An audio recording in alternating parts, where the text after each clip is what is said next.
Bom, a questão é a seguinte, né?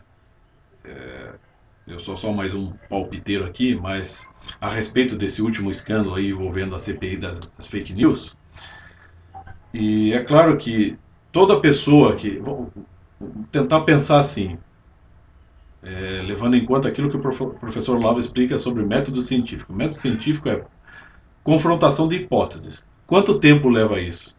Né?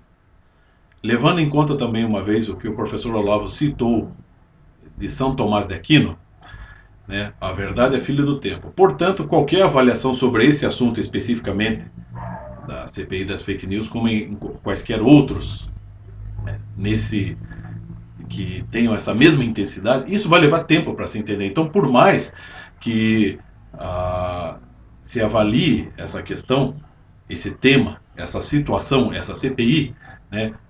Eu assisti alguns vídeos, não só a, as sessões ali, né, da CPI, com Alexandre Frota, com Eduardo Bolsonaro, com a Bia Six e aquela Carolina Donati, né? Todos do PSL, né? Agora só quem está de fora é o Alexandre Frota.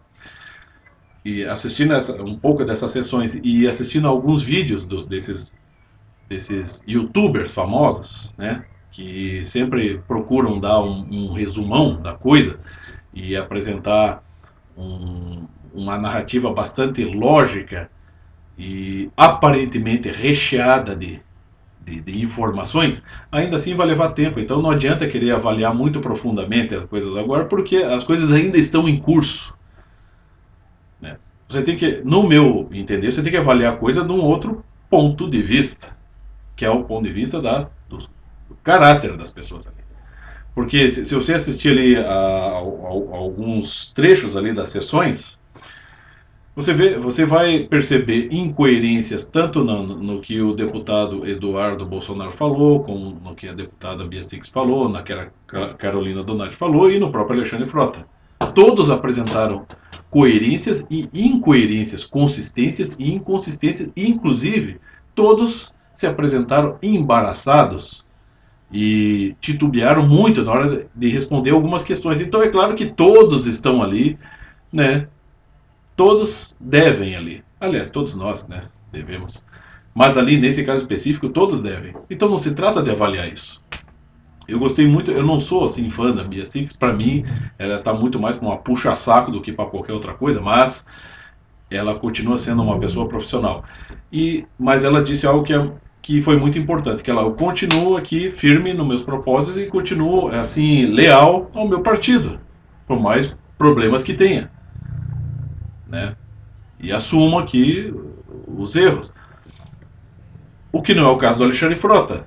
Né? Eu não vou querer dar uma despertinha aqui, querer falar, eu já sabia, eu já publiquei vídeos antes sobre Alexandre Frota, dizendo que ele não era de confiança. Não, eu cheguei a confiar, eu acreditei realmente que o Alexandre Frota tinha realmente tinha amadurecido. Todos nós temos que amadurecer. Aquela coisa, né? Só que o Alexandre Frota, vamos dizer, ele é uma espécie de prostituta com pênis, né? Porque não se trata também de julgar o passado do cara, porque ele participou de uma série de produções pornográficas, sobretudo, né, nas produções ali homossexuais, né, vídeos para gays, né. Tanto faz, isso aí é problema dele, quer dar o rabo dele. É ele com Deus, né. Como diz o professor Olavo, da individualidade de cada um é cala a boca burro. Isso é entre eu e Jesus Cristo. Então isso é entre o Alexandre Frota e Jesus. Né? E então não se trata aqui de apedrejar ninguém, como está muito bem explicado nos evangelhos. Né?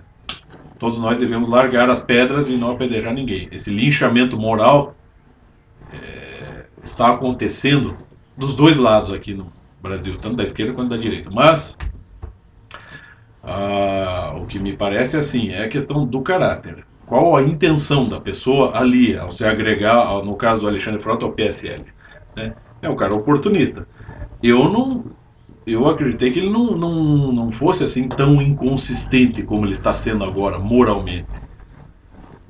A gente, olha, todos nós podemos resvalar para essa inconsistência. Aliás, nós somos todos. Temos todo esse problema, só que nós devemos estar conscientes. Só que ali, ele claramente deu a entender que ele é um oportunista, e ele estava ali, você vê que na CPI, pelo menos ali, ele é o único que não estava levando aquilo a sério, ele estava fazendo escárnio das pessoas, de todo mundo que estava ali. Então, realmente, não se precisa. É claro que ele tinha razão em muita coisa do que o Alexandre Frota falou, ele tem razão ali. Assim como o Eduardo Bolsonaro tem razão e todos os outros que estavam participando ali dessa sessão do debate, né, com as questões, um colocando questão para o outro. Mas o Alexandre Frota estava o tempo todo de escárnio, seja nas palavras que usou, seja na expressão, né, nas expressões que ele tinha ali. Né. Então, quer dizer, é um homem que não dá para levar a sério, né? Então, se ele quer fazer denúncias e dizer que há coisas erradas no partido, então faça isso seriamente. Né? Eu acho que o Alexandre Frota está na hora de, pelo menos, amadurecer e perceber que isso ali não é uma sessão pornográfica. Pode até parecer, mas não é. Né? Então, quando diz a prostituta de pênis, não é querendo desmerecer as prostitutas, porque cada um escolhe, né, o seu caminho. Mas as prostitutas, pelo menos, dão uma cara a tapa.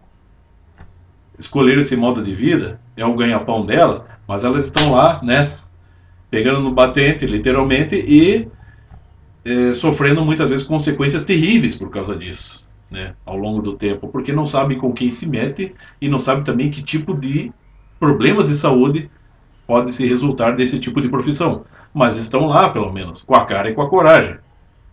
Né? E não estão, pelo menos,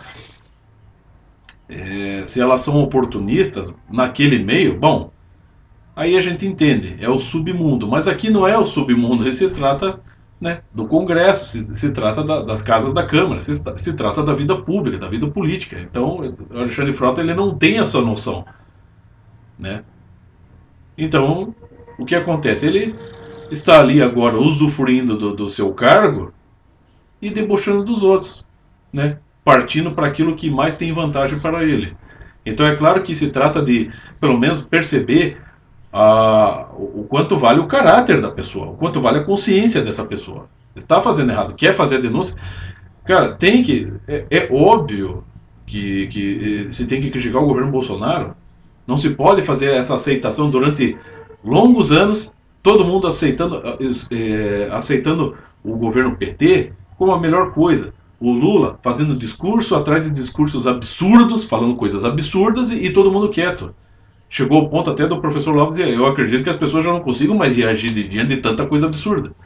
Então é claro que eles têm que, a pessoa que está empossada lá no chefe do Poder Executivo no Brasil, ele tem que ser colocado contra a parede pela população. Isso está na Constituição. Miguel Reale explica muito bem. É o primado popular sobre o estatal. Então é claro, está certo. Só não precisa querer derrubar o governo totalmente. Né? Se trata de avaliar a situação. Que seja, vamos até aceitar que, vamos dizer assim, que nem a minha avó dizia, minha avó que era uma alemãzona bem radical, apesar dela ser bem branca e loira, ela dizia que polaco é preto do avesso, né? Vamos dizer assim que o Bolsonaro seria o Lula do avesso, vamos dizer assim, vamos imaginar essa hipótese, que seja, a questão é que ele pelo menos colocou duas pessoas boas lá, mais até, e, insisto, uma dessas pessoas, dessas grandes pessoas que está exercendo um cargo importante nesse governo é o agora ministro da Justiça Sérgio Moro, que está fazendo um excelente trabalho.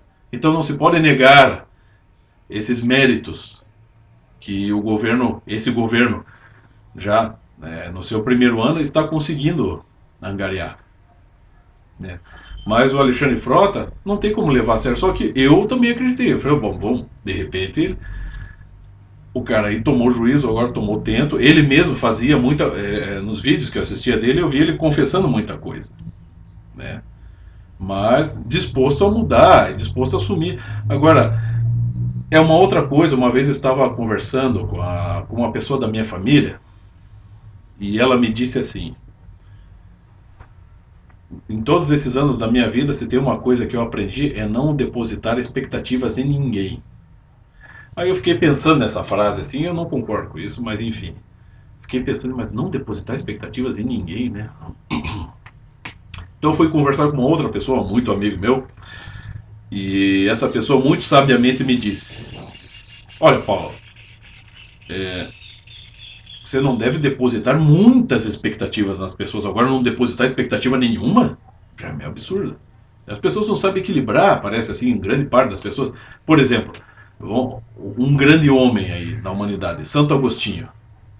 Era um homem que chegou num ponto da vida dele que ele estava muito mais conectado com o divino do que com o mundo. Né? Já havia desprezado todo mundo. Assim, já estava. é, Ele já havia, como disse Fritjof Schumann, já havia morrido para o mundo.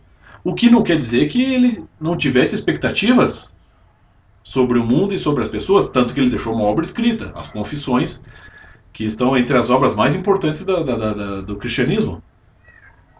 Se ele deixou escritas as confissões é porque ele tinha a expectativa que as pessoas, ao longo do tempo, dali para frente, séculos e séculos, estariam lendo, estariam aprendendo coisas, estariam sendo encaminhadas para a verdade. Ele as ajudaria também nisso.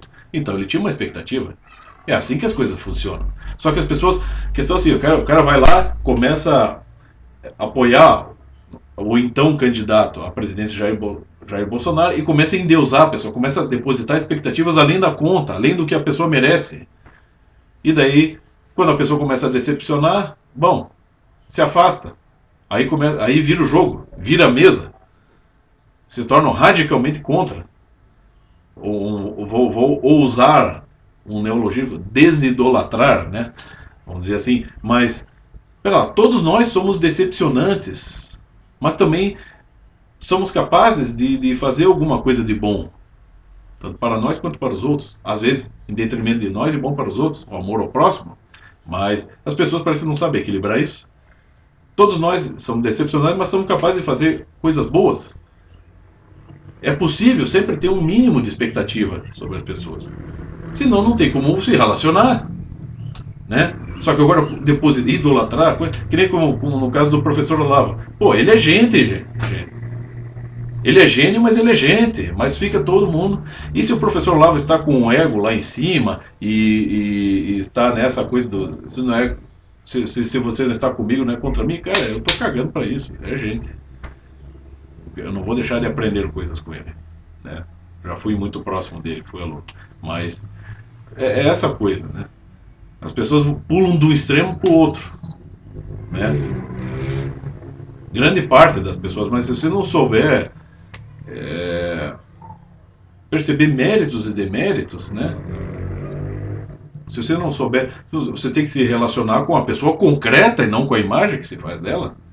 Se a coisa básica, eu mesmo já me foi ensinado isso desde cedo, mas as pessoas não estão dispostas a fazer isso. Então fica aí agora esse espetáculo ridículo que está acontecendo aí, né? E um monte de gente tentando sabotar o governo Bolsonaro como se fosse a pior coisa, né?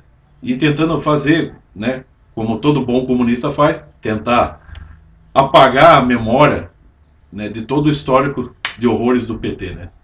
Tem que cuidar com isso, gente. A gente tem que, né? Esse seria o meu conselho, né? Você tem que saber se relacionar com o concreto, né? E entender que as pessoas podem decepcionar, mas não o tempo todo, entendeu? Vai e volta, dá um passo para frente, dá um passo para trás. Pô, acertou aqui, errou ali, errou mais aqui, errou muito mais que acertou, mas acertou um pouco, fez alguma coisa. Então vamos medir essas coisas, isso leva tempo. Como diz São Tomás de Aquino, a verdade é filha do tempo. É isso aí.